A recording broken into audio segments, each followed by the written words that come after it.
Hello student and welcome to the 42nd lecture for class 10 mathematics nurture. Myself is Tabib Siddiqui from RG Academy. जैसा कि आपको पता है कि हमारा एक चैप्टर लास्ट क्लास में हमने डिस्कस स्टार्ट किया था, that is name as triangles.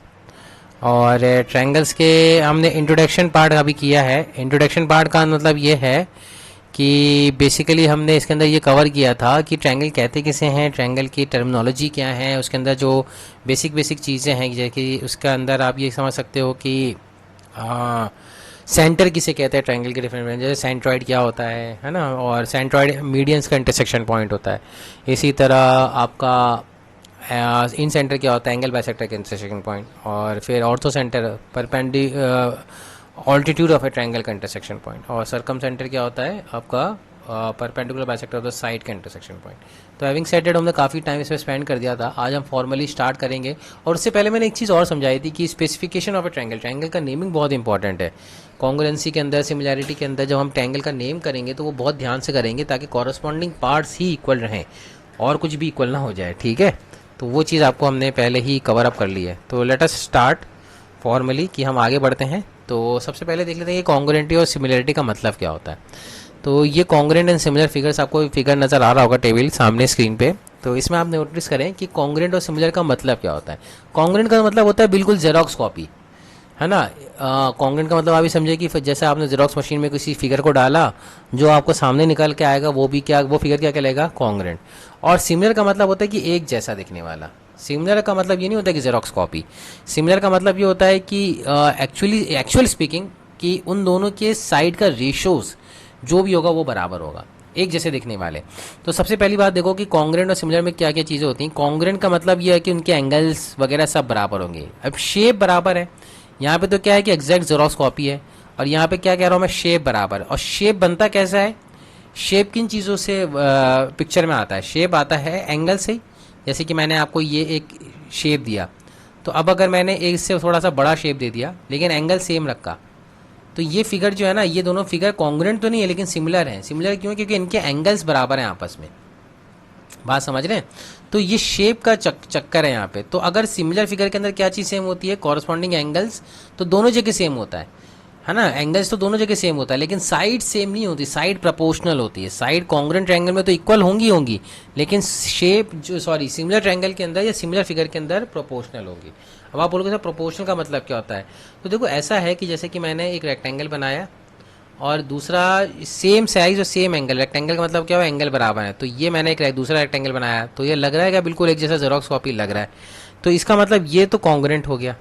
लेकिन अगर मैंने एक रेक्टेंगल बनाया, सॉरी, और ये रहा, सपोज करो मैंने एक रेक्टेंगल ऐसे बनाया और एक दूसरा रेक्टेंगल मैंने ऐसे बनाया। अब ये कॉन्ग्रुएंट है क्या, नहीं ये कॉन्ग्रुएंट नहीं है। लेकिन हाँ, एंगल तो ये भी 90 डिग्री है। कॉरस्पॉन्डिंग एंगल देखो तो ये 90 है, फिर ये वाला एंगल देखोगे तो ये 90 है, फिर ये वाला एंगल देखोगे तो ये 90 है ना, फिर ये वाला एंगल देखोगे तो ये 90 है। हाँ, एंगल्स तो 90 डिग्री है लेकिन शेप अभी एक दूसरे के जैसा दिख रहा है एंगल्स की वजह से। एंगल्स तो इक्वल हुए लेकिन कॉन्ग्रुएंट क्यों नहीं है, क्योंकि साइड्स इक्वल नहीं है। लेंथ ऑफ द जो साइड्स है ना वो इक्वल नहीं, क्या है, प्रोपोर्शनल है। यानी अगर ये 5 है तो सपोज करो ये 3 है। अब अगर ये 15 है, ठीक है ना, अब तो ये रेशो कितना आ रहा है, 5:3 का आ रहा है। तो ये भी 5:3 का ही आना चाहिए, है ना। तो ये 9 होगा, तभी तो रेशो 5:3 का आएगा। यानी इन दोनों साइड का रेशो आपने निकाला तो क्या आ रहा है स्टूडेंट, 5:3। तो इन दोनों साइड का रेशो निकालोगे तो 15 डिवाइडेड बाय 9 कितना होता है, 5:3। बात समझ रहे हो। तो ये अगर सपोज करो ये 35 है, ठीक है ना, तो ये कितना हो चाहिए, 21 होना चाहिए, तभी तो 5:3 का रेशो आएगा। यानी अगर ये रेशो बराबर नहीं है ना तो वो फिर फिगर सिमिलर भी नहीं है। ये बात समझने की कोशिश करना। कॉरस्पॉन्डिंग साइड का रेशो क्या होना चाहिए, बराबर होना चाहिए। अगर रेशो बराबर नहीं है तो वो सिमिलर नहीं है, भले ही उनके एंगल बराबर क्यों ना हो, उसको अपन सिमिलर फिगर नहीं कहेंगे। ये चीज़ आपको याद रखनी है, समझनी है अच्छे से। इस पर हम और वर्कआउट करेंगे, लेकिन इतना याद रखो कि सिमिलर फिगर के कॉरस्पॉन्डिंग साइड का रेशो बराबर नहीं होता है। सॉरी, कॉरस्पॉन्डिंग साइड बराबर नहीं होती लेकिन कॉरस्पॉन्डिंग साइड का रेशो बराबर होता है, ठीक है ना।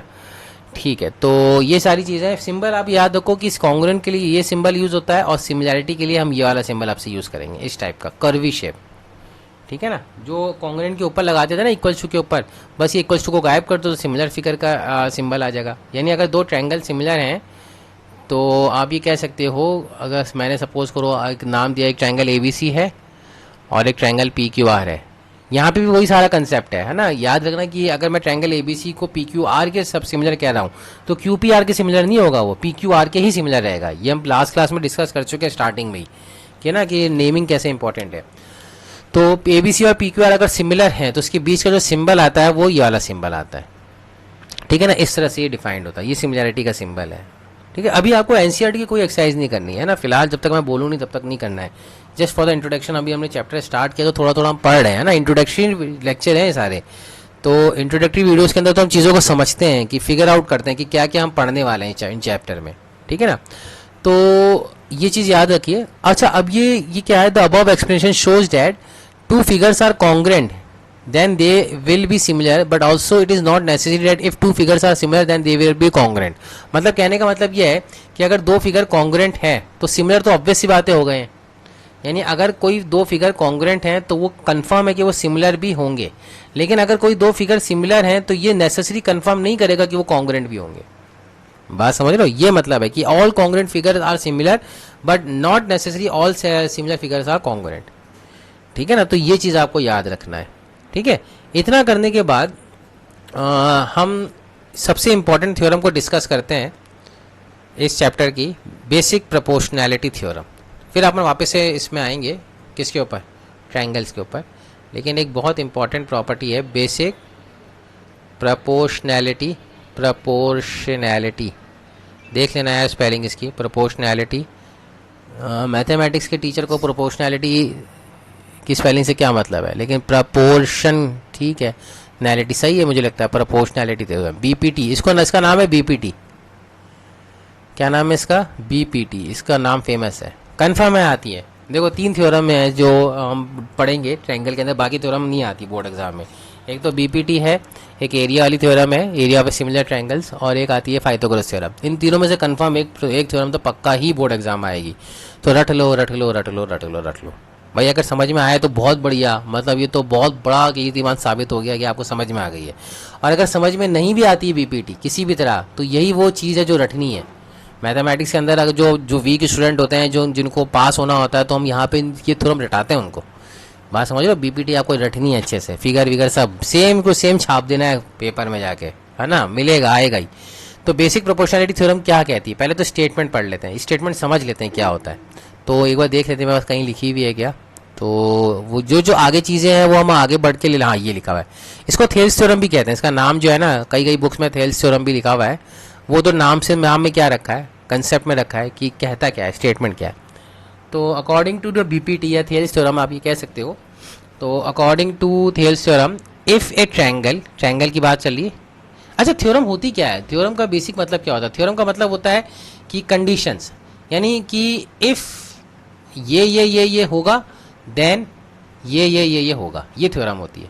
थ्योरम क्या कहती है कि इफ ऐसा पॉसिबल होता है तो फिर ऐसा हो जाएगा। तो थ्योरम का स्टेटमेंट ऐसे ही लिखा जाता है। अगर आप कोई बोले ना सर थ्योरम याद नहीं होती, तो समझ लो ना थ्योरम को, फिर अपनी लैंग्वेज में लिख दो कि इफ ऐसा है देन फिर ऐसा है। अब इफ कैसा है वो देख लेते हैं। तो थ्योरम क्या होगा, देखो यहाँ पे क्या कह रहा है, according to Thales theorem if, तो यहाँ पे अब ये इफ स्टार्ट करा कि क्या होना चाहिए। तो क्या होना चाहिए, if in a given triangle a line is drawn parallel to the any sides of a triangle so that the other two side intersect at some distinct points then. अब तो यहाँ पे इफ आ गया और उसके बाद देन आया। तो ये क्या कहा उसने, यानी कि अगर ऐसा होगा तो ऐसा होगा। तो कैसा होगा वो देख लेते हैं अपन पहले। क्वेश्चन ये कह रहा है, स्टेटमेंट ये कह रहा है कि एक ट्रायंगल है, ठीक है ना, उस ट्रायंगल में हमने क्या किया, ठीक है, उस ट्रायंगल के अंदर क्या किया, एक ड्रॉ करी एक लाइन पे, दो साइड ले ली, कोई भी दो side, any two side. Suppose करो मैंने ए बी और ए सी को ले लिया, कंसीडर किया ए बी और ए सी को ले लिया। अब इन दो साइड्स को हमने एक लाइन ड्रॉ करने की कोशिश करी, इन दो साइड्स को काटती हुई एक लाइन, यानी इस तरह की एक लाइन, इस तरह जैसे एक लाइन और ले लो, इस तरह की एक लाइन। तो ये जो लाइन से ए बी और ए सी को काट रही है ना, दोनों लाइन, लेकिन इस तरह की हमने एक लाइन बनाने की कोशिश करी, लेकिन ऐसे ही नहीं बना दी। कंडीशन क्या रखी कि if a line is drawn intersecting any two side of a triangle drawn parallel to the third side, यानी वो तीसरी लाइन के पैरेलल होनी चाहिए, यानी बीसी के पैरेलल होनी चाहिए। तो हम क्या करेंगे, बीसी के पैरेलल एक ऐसी लाइन बनाते हैं जो इन दोनों साइड को काटते हुए जा रही हो, लाइक दिस। ये है इफ वाला स्टेटमेंट। जो इफ वाला स्टेटमेंट था ना, वो ये है। बात समझ रहे हैं? तो ये जहाँ पे इंटरसेक्ट करी इसको हमने बोल दिया डी और ई। फिर से मैं अगेन स्टेटमेंट बता रहा हूँ कि मैंने बताया था कि थ्योरम ये होती है कि इफ़ ऐसा ऐसा ऐसा होगा देन ऐसा ऐसा ऐसा होगा। तो इफ़ वाला जो स्टेटमेंट है कि क्या होना चाहिए, होना ये चाहिए कि कोई एक ट्रायंगल है, उस ट्रायंगल की कोई भी दो साइड को एक थर्ड साइड इंटरसेक्ट करे जो कि ट्रायंगल की थर्ड साइड के पैरेलल हो। ठीक है, तो ये कंडीशन अगर ऐसा होगा हमेशा ट्रायंगल के अंदर, तो होगा क्या कि ये जो साइड है, ये जो पैरेलल लाइन है, ये जो इंटरसेक्टिंग टू साइड्स हैं उनको इक्वल रेशियो में डिवाइड करेगी। यानी जो इंटरसेक्टिंग टू साइड कौन सी हो गई है, ए बी और ए सी, इनको इक्वल रेशियो में डिवाइड करेगी। यानी आप भी कह सकते हो कि if D E is parallel to B C then A D upon B D is equals to A E upon A C. ये है बीपीटी का स्टेटमेंट। बात समझ रहे हैं आप कि अगर ऐसा होगा तो ऐसा ऐसा पॉसिबल हो जाएगा। A D upon B C is equals to A E upon E C. ये बीपीटी का थ्योरम है। फिर से समझा देता हूँ, प्रूफ देखेंगे अपन, प्रूफ देखेंगे, नो इशू विद डैट, लेकिन पहले आपको थ्योरम अच्छे से समझ में आनी चाहिए। प्रूफ को मैंने कह दिया, प्रूफ बहुत इंपॉर्टेंट है, प्रूफ तो रटना है आपको।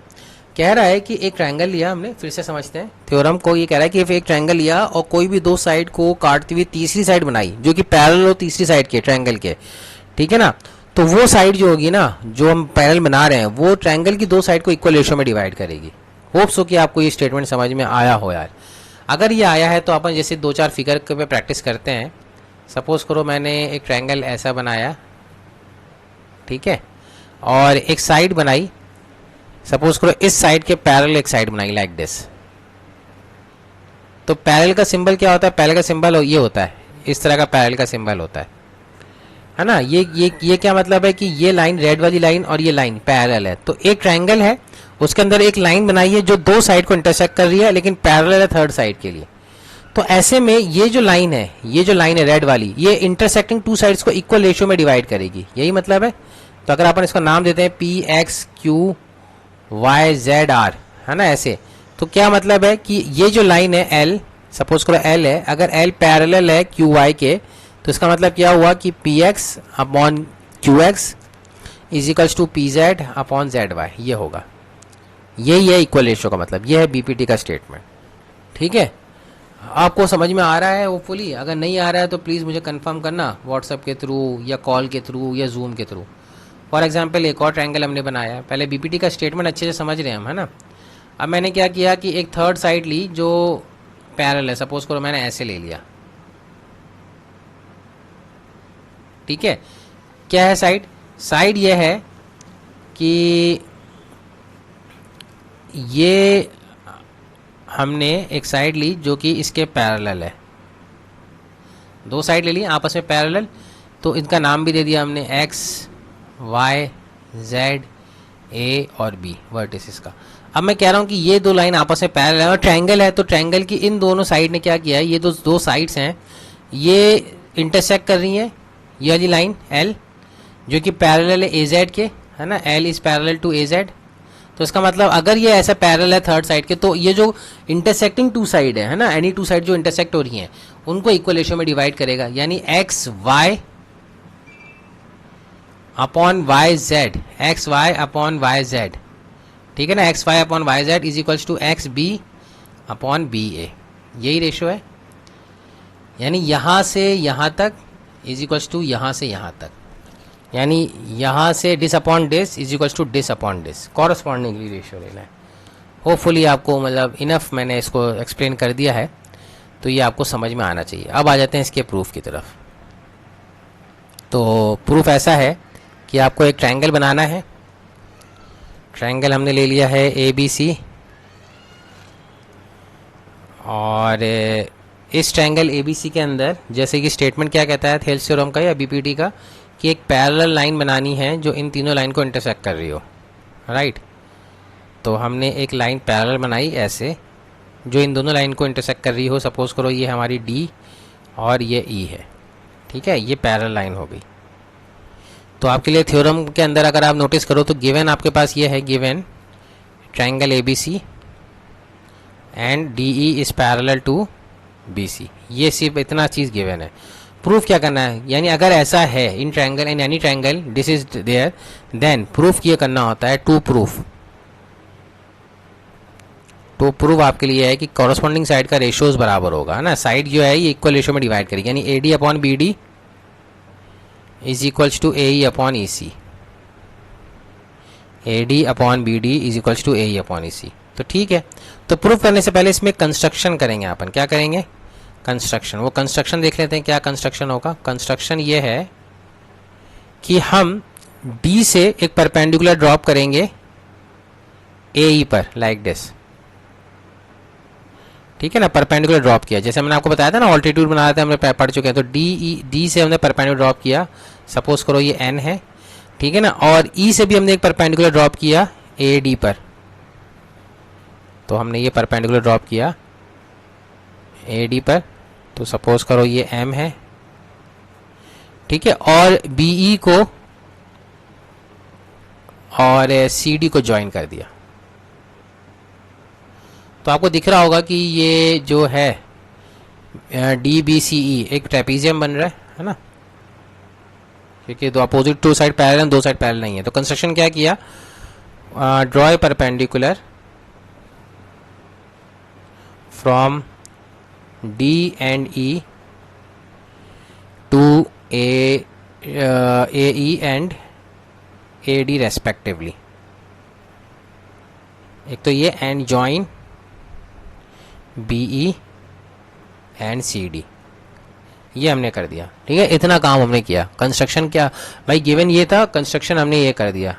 अब करना क्या है, अब करने वाला काम देखो कि कंसीडर, यानी अब प्रूफ देख रहे हैं हम अपन, है ना। तो प्रूफ में आपको देखो कंसीडर क्या करना है, proof consider triangle A D ई। तो ट्रायंगल ए डी को देखकर नोटिस करो, यार ये क्या हो गया, ये था आपका बी और ये ब्लू से हमने ज्वाइन किया था ऐसे, ठीक है ना। अब इन ट्रायंगल आप देखो, in triangle A B C, sorry A D E, इसका एरिया लिखने की कोशिश करते हैं, area of triangle A D, area of triangle A D. Area of triangle A D कैसे लिखेंगे, देखो ये ए डी ही है ना, इसके अंदर अगर आप नोटिस करो कि किसी भी ट्रायंगल का एरिया क्या होता है, अगर अपन हीरोन्स फार्मूला को भूल जाएं, हीरोन्स फार्मूला के अलावा देखें, तो हीरोन्स फार्मूला से कैसे निकाल सकते हैं area, without Heron's formula, half into base into height, जो फेमस फार्मूला काफ़ी साल से पढ़ रहे हैं हम, half into base into height, तो वाला फार्मूला यूज़ करेंगे यहाँ पे। हम देखते हैं triangle A D E, triangle A D ई के अंदर अगर हम स्टूडेंट्स ए डी को बेस मानते हैं, तो उसकी हाइट यानी ऑल्टीट्यूड क्या हो जाएगा, एम ई। तो हम लिख लेते हैं हाफ, बेस को हमने माना है ए डी और हाइट को माना है हमने एम ई, ठीक है। तो ये हो जाएगा area of triangle A D is half into base into height. इसी तरह दूसरी साइड को अगर अपन बेस माने, फॉर एग्जांपल ए डी को अपन ऐसे भी लिख सकते हैं कि इस साइड को अगर आप बेस मानो ए ई को, तो इसकी कॉरस्पॉन्डिंग हाइट कितनी हो जाएगी, डी एन। तो हम लिख लेते हैं हाफ इंटू, अगर हमने ए ई को बेस माना है तो हाइट कितनी हो जाएगी, डी एन। ये समझ में आ रहा होगा आपको होपफुली, ठीक है। तो यहां से आप नोटिस करो कि ये जो एरिया है, एरिया ऑफ ए डी दोनों इसके बराबर हैं, यानी अगर इनके एलएचएस इक्वल हैं तो इनके आरएचएस ही बराबर हो जाएंगे। तो यहां से पहली इक्वेशन हमारी बनेगी, यानी इट इज इम्प्लाइज दैट कि half of A D into M E, ठीक है, is equals to half of A E into D N. ये समझ में आ रहा है आपको। तो यहां से ये समझ में आया कि A D upon D E, sorry A D upon A E, है ना, ये हाफ से हाफ कैंसिल हो जाएगा, ए को इधर ले जाते हैं, is equals to D N upon M E. ये आ रहा है, ये पहला हमारे पास इक्वेशन है, ये फर्स्ट इक्वेशन है, इसको आप याद रखो, है ना, इसको हम याद रखेंगे, उसको इस्तेमाल करेंगे हम। तो ये हमारा फर्स्ट रिलेशन आया है, ठीक है, फर्स्ट रिलेशन आया है, तो इसको आप समझ लेते हैं इक्वेशन 1। क्या किया हमने, फिर से एक बार देख लेते हैं, ठीक है, क्योंकि इंपॉर्टेंट है इसलिए मैं इसमें टाइम लगा रहा हूं ताकि आपको कोई दिक्कत नहीं आए स्टूडेंट, है ना। Area of triangle A D ई जो है, हमने इस ट्रायंगल का एरिया लिखा ए डी को बेस मानते हुए और एम ई को हाइट मानते हुए, और again area of triangle A D लिखा हमने ए ई को बेस मानते हुए और डी एन को हाइट मानते हुए। ऐसा करने के बाद हमें ये दो इक्वेशन मिली, इन दोनों को हमने इक्वेट कर दिया, क्यों, क्योंकि एरिया ऑफ ए डी इधर भी लिखा हुआ है, एरिया ऑफ ए डी इधर भी लिखा हुआ है, तो ये दोनों चीज इक्वल हो जाएंगी, राइट। वहां से हमने देखा कि ये हाफ से हाफ कैंसिल हो जाएगा, तो A D upon A E आ जाएगा D N upon M E, ठीक है। इतना सो करने के बाद अब आप नीचे आ जाओ, ये जो ट्रायंगल लिखा हुआ है। अब आप नोटिस करो, एक हमने 9th क्लास में एक थ्योरम पढ़ी थी पैरेललोग्राम के अंदर कि area of triangle between two parallel side and having same base, है ना। ये अपन यहाँ पे लिख लेते हैं, area of triangles between two parallel side and having same base are equal and having same base are equal। ये हमने 9th क्लास में पैरेललोग्राम एक चैप्टर था क्वाड्रिलेटरल, उसमें पढ़ी थी है ना। तो ये अगर याद है तो वेल एंड गुड, नहीं याद है तो मैंने अभी आपको बता दिया है, ठीक है। जैसे कि ये दो पैरेलल लाइंस हैं, इसमें हमने एक ट्रायंगल ऐसे बनाया और इसी बेस को, यानी ये सपोज करो ये BC बेस है और इसी बेस पे दूसरा ट्रायंगल ऐसे बनाया जो दो पैरेलल लाइन के बीच में है, इन पैरेलल लाइन के बीच में है। तो इनका एरिया यानी ABC का एरिया और XBC का एरिया बराबर होगा। ABC ट्रायंगल का एरिया है ना, एरिया, और XBC ट्रायंगल का एरिया, ये दोनों बराबर होगा। ये थ्योरम हम यहाँ पे यूज़ करने वाले हैं इस पर्टिकुलर BPT के अंदर। कैसे, नोटिस करो, अगर अपन इधर आ जाते हैं तो DE और BC क्या है, पैरेलल साइड। DE और BC क्या है स्टूडेंट, पैरेलल साइड। DE और BC ये गिवन है, क्वेश्चन में गिवन है, DE और BC पैरेलल साइड्स हैं। और DE पे हमने दो ट्रायंगल बनाया है, क्या, कौन सा ट्रायंगल, BDE है ना, BDE दिख रहा है, और CED दिख रहा है, CED, BED और CED। तो इस क्या हिसाब से, ठीक है ना, नोटिस करना, since DE is parallel to BC, ठीक है ना, and triangle BDE and triangle CED is in between DE and BC with common base DE, ठीक है ना। ये कॉमन बेस हमारा DE होगा, ठीक है। ये बार बार पता नहीं क्यों चला जाता है यार, वन नोट के अंदर ये प्रॉब्लम आ रही है, ठीक है। तो ये कॉमन बेस DE है। तो इसका मतलब क्या हुआ कि इस दोनों ट्रायंगल का एरिया यानी BDE और CED का ट्रायंगल का एरिया बराबर होगा, तो वो लिख देते हैं हम। तो दिस इम्प्लाइज डैट कि अगर ऐसा है तो ऐसा होगा, तो एरिया ऑफ ट्रायंगल BDE, ठीक है, are equals to area of triangle CED, ठीक है। ये एरिया हमने क्या कर दिया, इक्वल कर दिया स्टूडेंट, ठीक है। अब एरिया लिख दो आप। अगर आप देखो, अब यहाँ पे नोटिस करो कि ये जो ट्रायंगल एरिया है BDE दिख रहा है, BDE फिगर बना लेना अपनी कॉपी में अच्छे से, और फिर आप वहां पे समझना, क्योंकि मैं बार बार ऊपर नीचे करूंगा, है ना। तो BDE जो है ट्रायंगल, इसमें बेस अगर आप BD मानते हो, इस ट्रायंगल का एरिया निकालते हो, अगर बेस BD मानते हो तो अपोजिट वर्टिसेस से परपेंडिकुलर ड्रॉप करेंगे तो हाइट आएगी। तो हाइट क्या हो जाएगी, EME हो जाएगी। बात समझ रहे हैं। जैसे कि मैं अगर इसको एक्सप्लेन ही कर दूं, एक बार अच्छे से देख लो इसको। सपोज करो कि हमारा ये ट्रायंगल है, ठीक है, लाइक दिस। तो अगर मैं इसको बेस मानता हूं, है ना, ये D और B है और ये हमारा जो भी है E है, तो अगर मैं BD को बेस मानता हूं, तो अगर मैं अपोजिट वर्टिसेस है, हाइट क्या होती है किसी भी ट्रायंगल के लिए, हाइट होती है कि बेस से अपोजिट जो वर्टिसेस है उससे आप ऑल्टीट्यूड ड्रॉप करो। ये ऑल्टीट्यूड होती है, ऑल्टीट्यूड हम पढ़ चुके हैं। ये अगर बेस है तो ऑल्टीट्यूड इसका क्या होगा, इस वर्टिसेस, इस अपोजिट वर्टिस से आप परपेंडिकुलर ड्रॉप करो। तो अगर मैं E से परपेंडिकुलर ड्रॉप भी करता हूं, तो E से परपेंडिकुलर तो ऐसे इस वर्टिसेस पे ऐसे परपेंडिकुलर आएगी, लाइक दिस। बात समझ रहे हैं आप, ठीक है। तो इसको आप नोटिस करें, तो अगर मैं E से परपेंडिकुलर ड्रॉप भी करता हूं तो लाइक दिस आएगी, ठीक है। तो इसको आप एक्सटेंड कर दें, एक बार इसको आप एक्सटेंड कर देंगे तो ये जो आएगी ये आपकी हाइट आएगी, यानी EM जो भी हमारी थी, ME थी। यानी ट्रायंगल BD के लिए हाइट क्या हो रही है, उसकी ऑल्टीट्यूड क्या हो रहा है, ट्रायंगल के बाहर जा रहा है, उसका ऑल्टीट्यूड क्या हो रहा है, ट्रायंगल के बाहर जा रहा है। ये कंसेप्ट अगर समझ में आया ना, तो आपको समझ में आ जाएगा कि ट्रायंगल BDE के लिए अगर बेस BD लेता हूं तो हाइट ME रहेगी। ये आपको समझ में आना चाहिए। नहीं समझ में आया तो फोन करिएगा, है ना, ये जूम पे पूछिएगा। हाफ ऑफ BD मैंने बेस लिया है तो हाइट ME रहेगी। और सेम यहाँ पे भी एरिया ऑफ ट्रायंगल CED, यहाँ पे नोटिस करें कि एरिया ऑफ ट्रायंगल CED के लिए अगर मैं बेस CE ले रहा हूँ, ये सॉरी ये C है, ये बेस अगर C है तो ये CE के लिए इस वर्ड D से, CED ट्रायंगल है ना, तो D से मुझे परपेंडिकुलर ड्रॉप करनी पड़ेगी। तो हाइट क्या आएगी कि DN आ जाएगी, ठीक है ना। तो ये half into CE into DN हो जाएगा, half into CE into D N. तो यहाँ से भी आप क्या करेंगे, ये हाफ से हाफ कैंसिल कर देंगे और रीअरेंज कर देंगे। तो रीअरेंज करके क्या मिलेगा, ये हाफ से हाफ कैंसिल हो जाएगा, तो यहाँ पे आएगा B D upon C E,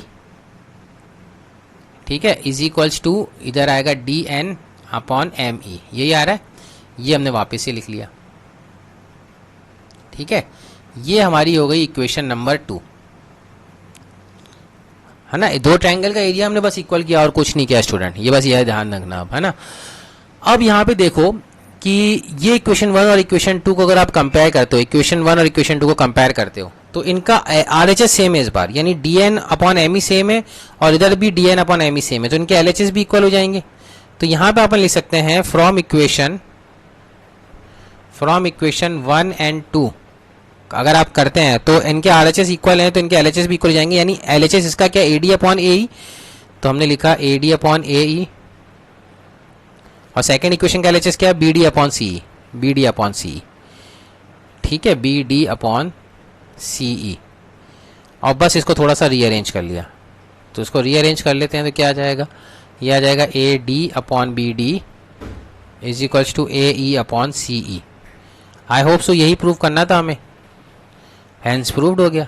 A D upon B D is equals to A E upon C E. Triangle हमारा मैं यहाँ पे वापस से बना देता हूँ।